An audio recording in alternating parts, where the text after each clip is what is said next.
and welcome to our COVID-19 update, where we'll be speaking to the Minister of Health, the Honorable Dr. Frank Anthony. Hi, Minister. Thank you for having us this morning. Well, thank you for having me on the program. Okay, as usual, Minister, let's begin with an update on today's COVID-19 numbers, particularly with persons who have been vaccinated so far.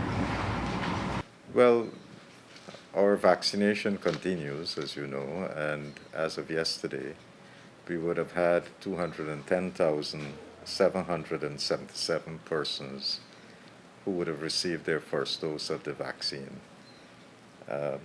We also had 76,115 persons who are now fully immunized, meaning that they have had both doses of their vaccines.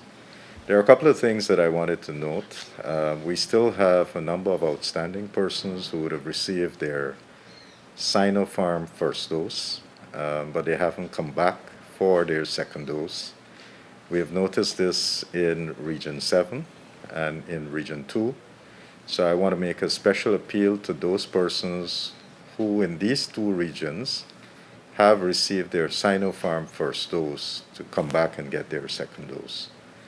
We also want to, we know that we have over the last 3 months or so immunized a lot of people with their first dose AstraZeneca.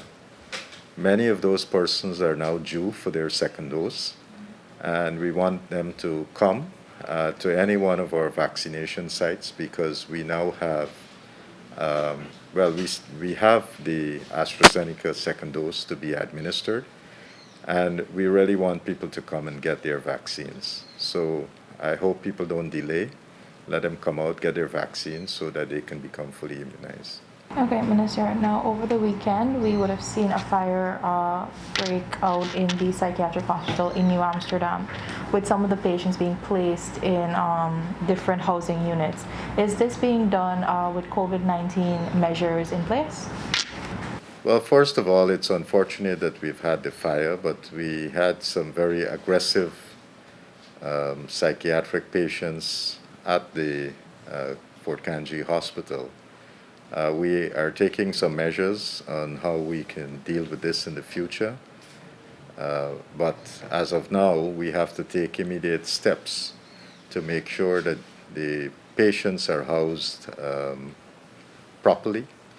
So the night when the incident occurred, we had to remove the patients to safety.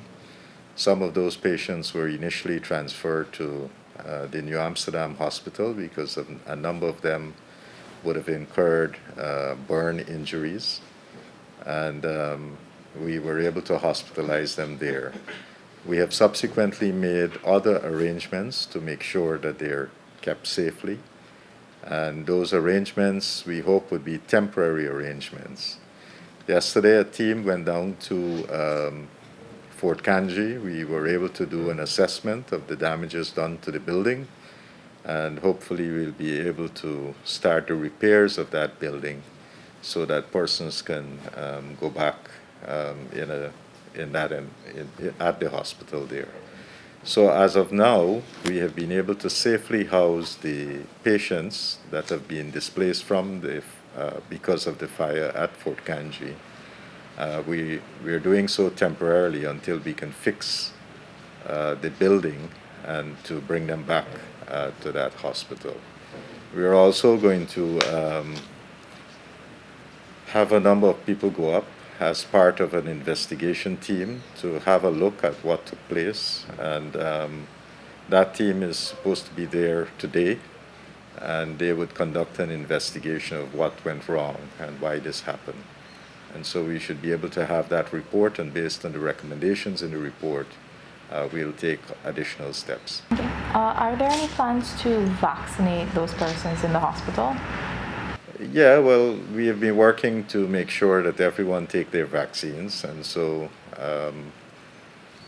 we have offered vaccines to people, and once they agree, they'll get their vaccines. Sure. Now, moving away from COVID-19 for a little bit, residents in several regions across the country are still displaced due to severe flooding. Have we had any reports of waterborne diseases anywhere? Well, a couple of things. First of all, a number of persons in some of these areas have had to CDC would have moved them into some of the shelters, which is other public buildings. And so we have been working closely with CDC to monitor these shelters to make sure that people are kept safe, and if there are more than one families, that they keep distancing and so forth. So that's one.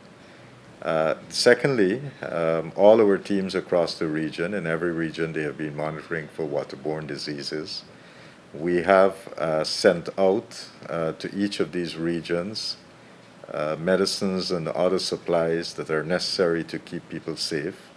And we have instructed the RHOs to redistribute this within the region, especially to those residents who have been affected.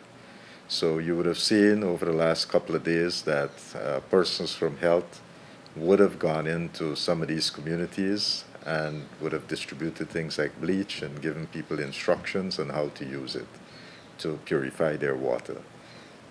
We continue to monitor for skin rashes. We noticed that from past floods, that when the water recedes, that a lot of people would start complaining of rashes, or even before the water recedes, that people would start complaining of rashes. And so we're on the lookout for that.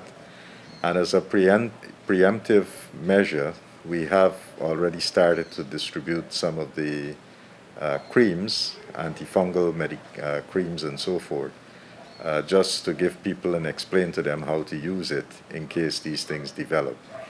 We have been monitoring for diarrheal disease, especially among children. So far, we haven't seen any outbreak. And again, we have given to a number of the health centers adequate amounts of oral rehydration salts, which when children get diarrheal disease, they can easily get dehydrated. So this is one way of replenishing the fluids that they would need.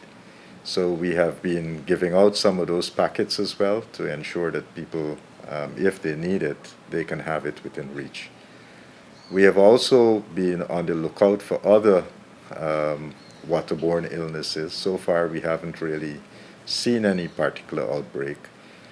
That, as I keep repeating, does not mean that there wouldn't be anything, but we have to keep looking out. Our teams are out there. And as soon as we notice any particular cases or trends, we should be able to respond very quickly to it. Okay, Minister, thank you so much for that, and thank you for your time today. This has been DPI's COVID-19 update. For more information, visit our website, dpi.gov.gy, and our social media platforms.